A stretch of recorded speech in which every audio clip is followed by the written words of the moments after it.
ज़रा सोचो, अगर तुम अपनी काम वाली मेमोरीज और पर्सनल मेमोरीज अलग कर पाओ तो मतलब ऑफिस के बाद तुम्हें अपने बॉस की घटिया एक्सेल शीट का कुछ याद ही ना रहे और घर जाके तुम्हें ऑफिस का स्ट्रेस ना हो। ओ भाई, मुझे तो सोच के ही और कैसे मारा है।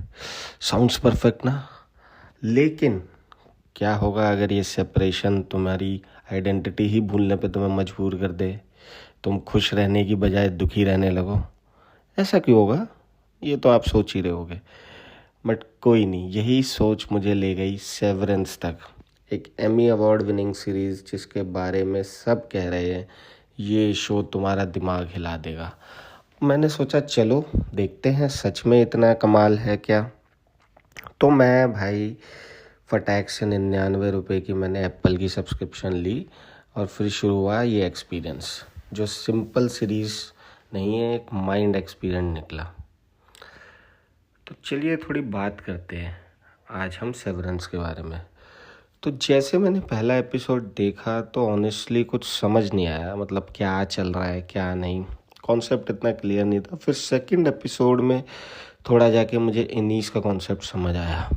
इनीस मतलब यहाँ पे दिखाया गया है कि कॉन्सेप्ट ऐसा है कि आपके दिमाग में एक चिप लगा दी गई है जिससे वो डिवाइड हो गई है, आपकी वर्क मेमोरीज अलग और पर्सनल मेमोरीज अलग, दोनों को एक दूसरे के बारे में पता नहीं है। तो इनीस मतलब जो आपकी वर्क मेमोरीज में है, जो पर्सनल। उसके बाद जैसे ही लगा कि हाँ अब थोड़ा समझ में आने लगा है, तब मुझे थोड़ा उन्होंने आउटी वर्ल्ड के बारे में दिखाने लगे, क्योंकि यहाँ पे कॉन्सेप्ट ऐसा है कि एपिसोड में एक मतलब सीधा नेक्स्ट एपिसोड में नई चीज़ दिखाने लगते वो। कई बार इतना इंटर रिलेटेड नहीं होता, एज पर द सीक्वेंस हो सकता है कुछ पीछे का भी दिखा दें, तो वो समझने में थोड़ी मेरे को शुरू में दिक्कत हुई। तो तब मुझे समझ आया जब आउटी का भी वर्ल्ड दिख गया, यानी कि जो आपकी पर्सनल लाइफ वाला पर्सन है वो, और इनीस का इन, तब मुझे पता चला अच्छा एक इंसान में दिमाग में उसके दो दुनिया बना दी है इन्होंने। तो सबसे पहले बात करते हैं सेवरेंस के विजुअल और एस्थेटिक की। तो यार शो का जो कलर कॉम्बिनेशन है भाई, चुम्मेश्वरी है, चुम्मेश्वरी।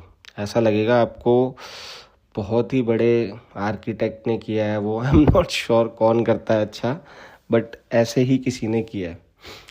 क्योंकि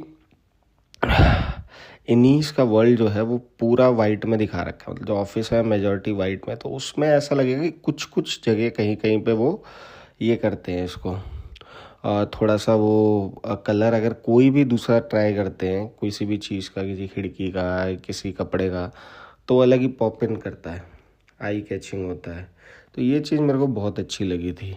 इवन आउटी वर्ल्ड में भी उन्होंने क्या करा है कि वो उतने कलर्स तो वैसे नहीं हैं जितने ब्राइट कलर्स इन वर्ल्ड में, बट उन्होंने बहुत ही बढ़िया तरीके से विंटर सीजन को दिखाया है और उसकी आइस और सब कुछ उसके कलर्स को दिखाया है। और मैं आपको एक छोटा सा ट्रिविया दे दूं, बेन स्टिलर, हाँ आपको शायद याद ना हो नाम से क्योंकि इतने बड़े एक्टर वैसे नहीं हैं, उनको आपने ज़रूर देखा होगा जूलैंडर। हाँ जूलैंडर जो पिक्चर थी उसमें, और वो हिंदी में भी डब थी, उसमें आपने ज़रूर देखा होगा। वो इस शो के डायरेक्टर है। तो मतलब कोई लेना देना नहीं है, यहाँ पे बंदा अलग वहाँ पे अलग एकदम। आपको अगर ये सीरीज़ देख के मुझे भी रियलाइज़ नहीं हुआ था, मैं तो सोचा देखूं किसने बनाई है इतना बढ़िया मास्टरपीस, देन आई रियलाइज़ कि अच्छा उन्होंने बनाई है। वो तो बचपन में हमने देखी थी, जू वाली, कुछ जूलैंडर थी वो, उसका नाम भी हिंदी वाला बड़ा फनी सा था, म्यूजियम के अंदर बंदर ऐसे करके कुछ। और एक्चुअल में उन्होंने ही विजुअल टोल और कलर पैलेट्स को पर्सनली डिज़ाइन किया है, विच इज़ वेरी रिमार्केबल। आप हर सीन में देखोगे भाई इतना अच्छा विजुअल, कलर पैलेट सब, भाई जो बोल लो बड़ा अच्छा है। अब अगर बात करें कॉन्सेप्ट की, तो जैसे मैंने आपको बताया ये मुझे सबसे ज़्यादा क्यूरियस इसकी वजह से ही मैं हुआ था जब मैंने रिव्यूज़ पढ़े और मुझे पता चला कि एमी अवार्ड विनिंग तो है बट कॉन्सेप्ट क्या है, कॉन्सेप्ट बड़ा यूनिक है। तो इसकी वजह से कि भाई आप सोचो कि अगर आप अपनी वर्क लाइफ को अलग कर पाओ और पर्सनल मेमोरी दोनों को, वर्क मेमोरी पर्सनल मेमोरी दोनों को अलग कर पा रहे हो, ये ड्रीम है हम लोगों का कि भाई ऑफिस के काम के बाद घंटा कुछ याद ना रहे। जो अब रहता है ना कि ऑफिस से आए फिर ऑफिस की टेंशन ये वो, तो हम सोचते हैं यार वो सब याद ना रहे, बस अपने को वो घर आए और सब भूल जाए ऑफिस का, वही दिखाया गया है।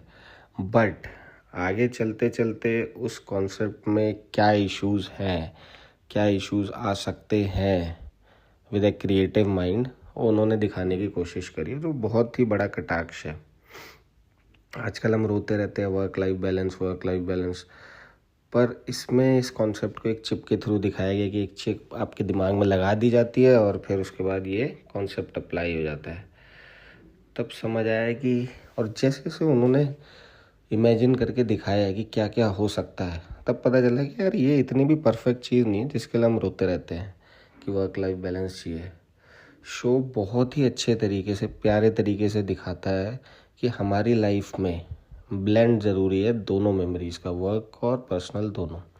हमें अगर ऑफिस का वर्क याद है तो इंसान अपनी इंडिविजुअलिटी भूल जाता है। अगर एक तरफ सिर्फ ऑफिस का ही वर्क याद रहो, क्योंकि वो मोनोटोनस हो जाता है, आपको पर्सनल कुछ याद ही नहीं है। और अगर सिर्फ पर्सनल मेमोरीज होती हैं तो आप ऑफिस में कुछ कर नहीं रहे हैं, तो कोई ग्रोथ वाली फीलिंग नहीं है। सीरीज़ में देखने को मिलता है कि जैसे इनीस जो ऑफिस में बंद है, अब वो लोग भागना चाहते हैं, वो परेशान हो गए उस मोनोटोनस काम से कि भाई क्या है, क्या कब तक करेंगे हम, और कुछ है नहीं ज़िंदगी में। क्योंकि उन्हें अपनी आउटी की लाइफ के बारे में क्यूरियोसिटी होने लगती है, जैसे ही उनको कहीं से हल्का फुल्का हिंट मिलता है उसके बारे में। और जब कुछ कैरेक्टर जिन्हें ऑफिस में प्यार हो जाता है तो वो फिर बाहर ही नहीं जाना चाहते। इंसान के लिए लव और इमोशन भी ज़रूरी है। मतलब ड्युअलिटी हर जगह है। वो वर्क मेमोरी वाले भी है कि भाई कुछ बाहर आना चाहते नहीं आना चाहते, और पर्सनल वाले भी ऐसे ही है। तो ये कहानी बहुत बड़ा कटाक्ष है, सटायर है हम सब पे, जो हर वक्त वर्क लाइफ बैलेंस को रोते रहते हैं। मैं भी उनमें से ही एक था, बट अब मैं उतना नहीं सोचता जब मैंने देख लिया इस सीरीज़ को। अल्टीमेटली मैसेज ये है कि हैप्पीनेस एक बैलेंस से आती है। थोड़ा ऑफिस का स्ट्रेस, थोड़ा लव, थोड़ा फैमिली, थोड़ा इमोशन, सब मिलके आपको एक अच्छा इंसान और एक हैप्पीनेस देती है माइंड में। अब अगर हम बात करें, अब परफॉर्मेंस तो आप भूल जाओ, कोई दिक्कत होगी, इस परफॉर्मेंस हमने बहुत अच्छी दी है, चाहे और जो है स्पेशली एडम स्कॉट है, इन्हीं आउटी वर्ल्ड के दोनों कमाल के रोल किए हैं, बहुत अच्छा है। बाकी लोगों ने भी बहुत अच्छा काम किया है। थोड़ा सा नेगेटिव पे बात करते हैं। सबसे पहला इशू, शो कभी कभी भाई इतना स्लो हो जाता है, इतना स्लो कि एक टाइम पे मैं बता रहा हूँ, मैं शो देख रहा था, कुछ करने लगा और मुझे पता भी नहीं चला आधा एपिसोड निकल गया, क्योंकि डायलॉग्स इतने स्लो हो जाते हैं, इतने इतने मिनिमम साउंड में, और ऊपर से क्योंकि सब चीज़ें कंट्रोल्ड है, तो ऐसा कुछ नहीं है कि कोई आसपास की सराउंडिंग का शोर होगा सीरीज़ में, ऐसा कुछ नहीं है। खाली डायलॉग्स और हल्का फुल्का सराउंडिंग होगा। तो भाई वो पता ही नहीं चला मुझे, आधे घंटा वो निकल भी गया। आई थॉट कि पॉज है, और बाद में पता चला कि भाई वो तो चल रहा है, धीरे धीरे बोल रहे हैं हम कान में, तो और स्लो भी है, तो इस वजह से वो पता ही नहीं चला। तो भाई दैट इज़ फनी। दूसरा सीज़न मुझे ज़्यादा बेटर लगा क्योंकि वो उतना स्लो नहीं है। तो मेरा रिव्यू यही है। सेवरेंस जो है एक थॉट प्रोवोकिंग और फिलोसॉफिकल सीरीज़ है। अगर आप कुछ नया कॉन्सेप्ट ड्रिवन और विजुअली स्टनिंग देखना चाहते हो, और स्लोनेस से आपको ज़्यादा तकलीफ़ नहीं है, और 99 रुपये से भी, क्योंकि एप्पल टीवी ज़्यादा लोगों पे है नहीं सब्सक्रिप्शन, तो आप ज़रूर इसको देख सकते हो। और अगर है भी थोड़ी स्लोनेस से दिक्कत तो कोई नहीं यार, तो भी देख लो, क्योंकि ये बहुत नया कॉन्सेप्ट है।